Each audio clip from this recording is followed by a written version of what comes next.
Waayyeroo ammaa kana keessatti ni ta'a jennee hin yaadne fi akkasuma mootuyyuu ni jira jennee hin yaadne osoo beeynellee osoo yaadnellee kan balaaleffannu dawaa ajaa'ibaa rakkoolee furmaata hedduu keessattuu dhimma shamarranii jechuudha. Assalaamu alaykum wa rahmatullahi wa barakaatu. Ashama harka fuune hordoftoota fi kabajamtoota kiyya amantiif kutaa osoo waliin qoodin dawaan har'aa jechuudha faayidalee hedduu dhimma shamarranii yookiin ammoo rakkoolee shamarranii kan furuudha. Inni tokkoffaan jechuu keessa gaggabaabsee kan dubbadhu dhangala'oo qaama saalaa shamarran irraa yaa'u kan kalarii yookiin bifa garagaraa qabanii fi akkasuma mootuyyuu foolii hamaa kan qabanii fi foolii adda addaa kan qaban yeroo marsaa laguus ta'e erga marsaa laguu irraa bahe kan hedduu isaan gargaaruu fi isaan fayyadu san malee jechuudha. Shamarran keenya sababoota qilleensas ta'e akkasuma immoo sababoo haala jireenyaa nyaataa yaada dhiphinnaa fi san malee ulfaa dahumsan qaama saalaa isii kan bal'atan yoo ta'e kan deebisee xiqqeessu yookiin dhiphisu akkasuma dhukkubbii dugdaa dubartii keenya sababoota garagaraa marsaa laguu dahaa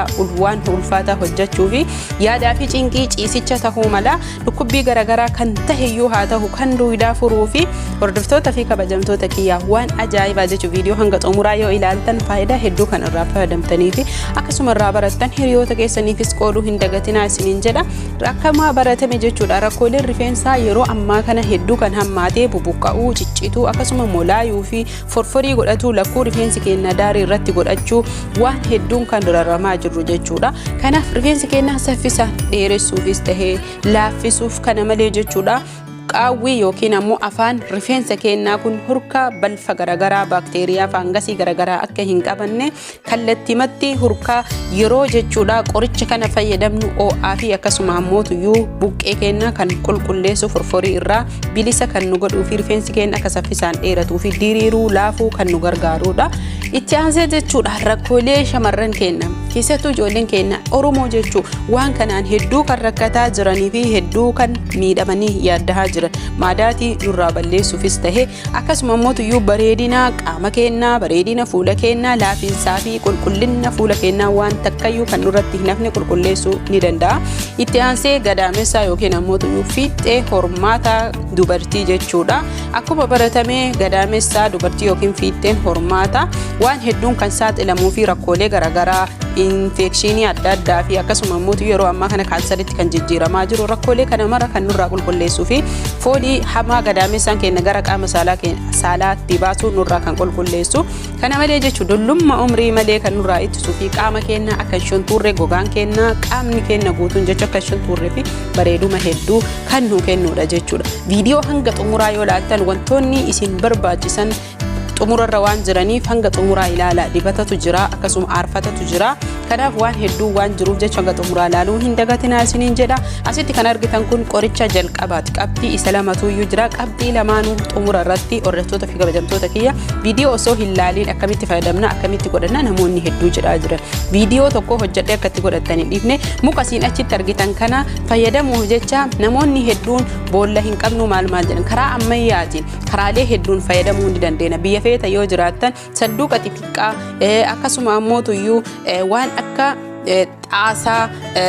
xaasaan haphiidhaa nama guba haa ta'u malee ooyitee distii faaraa mandajaa biyya keenya namoonni hin beekne jira magaalas jiraadhu akkasuma mootuyyuu biyyoota ambaa jiraadhu haalan si mijaa'ee argatta taananiin mukicha qofa argachuuf barbaadadhu akkaataan itti godhattu rakkoon qabu rozaan ooroo mala bareedaa qabattee isiniif dhuftee jirti. Akkuma baratame jechuudha namoonni ooyitee argachuu dandeettan ooyitee biyya keessanii distii faaraa mandaja akkasuma mootuyyuu wanta afaan qaban faararraa kan dalagame qopheeffattanii haala salphaa ta'een muka kana keessatti guurtan jechuudha. Hordoftoota fi kabajamtoota muyni kun muka qayyaa kan jedhame biyya kam keessayyuu hin jira namatu hin beekne malee eessa akka jiru hin beekne malee haa ta'u garuu ijoollee fiizaa mana arabaa jirtu waan haalan hin mijooyneef jecha ammuma laaltanii barattanii hiriyoota keessanii qooddanii gaafa mana keessan galtan godhachuu dandeettan. Akkasitti argitan kun amma faararraa kan dalagame haala ooyiteetiin kun haala mandajaatiin jechuudha. Karaa salphaa ta'een hordoftoota fi kabajamtoota kiyya kana qofaa miti dibata xumura irratti namni keenya takkayyuu fayyadamee hin beekne fi akkasuma mootuyyuu yaadee hin jennetu xumura irra jira. Erga mukicha ooyitee haa ta'u mandajaa haa ta'u distii haaraa afaan bal'atu yeroo ammaa kana haala ammayyaatiin ammayyaa'ee jechuudha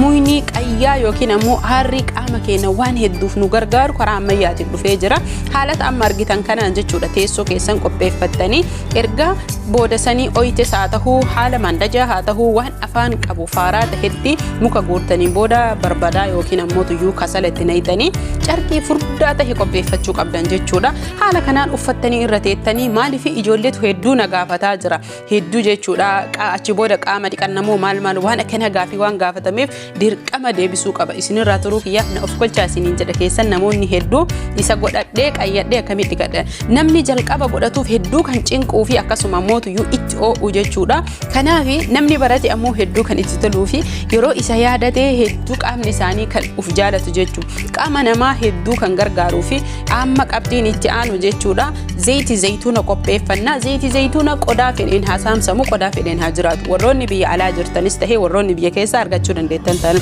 irra caalaa ammoo dhadhaadha jechuu kan nu barbaachisu dhadhaani qopheeffannaa zayitii zayituuna nu qopheeffannu hordoftoota fi kabajamtoota kiyya viidiyoo kan hanga xumuraa ilaaltanii yoo jettan wanni tokkollee isiniin dhibu godhachuu dandeettan akkaataa godhannaa isas ta'ee akkaataa ammoo fayyadama isaa addaan beeknee beekuu qabna isa qofa godhannee qaama keenya yoo osoo waa hin dibatin dhiibne qaamni kan nu goggoguu fi nu totarsa'u jechuudha akkuma baratamee asitti hirdiidha hirdiin faayidaa guddaa qaama keenya qabdi kun quncee burtukaanaa kaleessa viidiyoo isiniif hojjedhee goysinee daayinee waliin hojjenne natti fakkaata warroonni viidiyoo koo hordoftan isin dhiba jedhee hin yaadu distii ni dhiyeeffattan amma kun dibata jechuudha qayyannee osoo qayyatin qopheeffachuu qabna jechuudha kun qophii isa duraati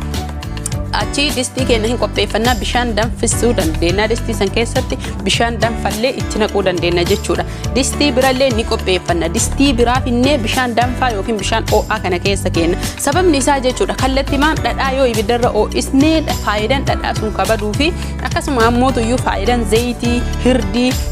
walitti ammallee qolli burtukaanaa kun nu jala akka hin banneef jecha haala salphaa taheen ofii kennaa oo'isnee bishaan oo'aa kana keessa distii qulqullina qabdu keessa kenne distii qullaa tana keessa yookiin ammoo tuyyuu distii qulqullina qabdu tana bishaan oo'aa keessa kenne kana finnee distii duwwaa tana isinii haa galu distii lama wal keessa kenne takka jalaan bishaan qabdi takka ammoo tuyyuu gubbaan qullaa irti isii keessa dhadhaa maankaa lamaa buufannee zayitii zayituuna maankaa lamaa diqican warroonni dhadhaa argachuu hin dandeenye zayitii zayituuna zayitii simsimii isin gaa zayitii simsimii zayitii saliiqa isin dura qaama keenya bareechisa jedhee isin barsiise itti aansinee qola burtukaanaa kaleessa hojjedheera viidiyoo akkamitti akka hojjennu akkamii akka qola burtukaanaa harcee goonu jechuudha qola burtukaanaa itti naqnee dhadhaa fi qola burtukaanaa kana waliin geenna warri dhadhaa argachuu dandeettan dhadhaa fi qola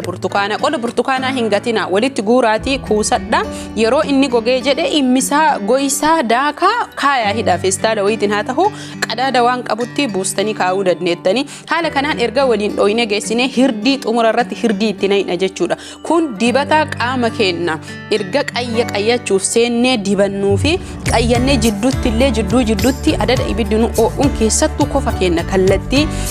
qaama keenya luka lamaanii sirritti sukkuumuu qabna jechuudha haala kanaan hordoftoota fi kabajamtoota kiyya dhugaa rabbi qayya fayyadamtan taananii hedduu faayidaa kan irraa argattanii fi bu'aa hedduu kan irraa fayyadamtanii qaama keessan bareechifachuus tahee wantoota asiin achitti darban qabxiilee muraasa qofa jechuudha kan asii achitti isinitti hime yoo fayyadamtanii jettan waan nama dhibuu fi waan baay'ee nama cinquu miti akkaataan dhiqannaa isaa ammoo tuyyuu erga fuuran sun isinirraa qorree kana guutuu goonee kaanee jechuudha erga fuuran isinirraa qorree kan dhiqattanii warri maatii koon tahin subscribe gochuun ammas maatii koo tahaa laayik godhaa viidiyoo warri ilaaltan laayikiin isinitti haa baru isiniin jedha hordoftoota fi kabajamtoota kiyya fuuraa sanii yoo dhiqattan qaamni keessan kan isin tatarsa'u taha erga fuuran sun isinirraa qabbanaa'ee dhiqattanii erga dhiqattanii geessitanii zayitii tahee waan dibata ta'e dibattan qaama keessa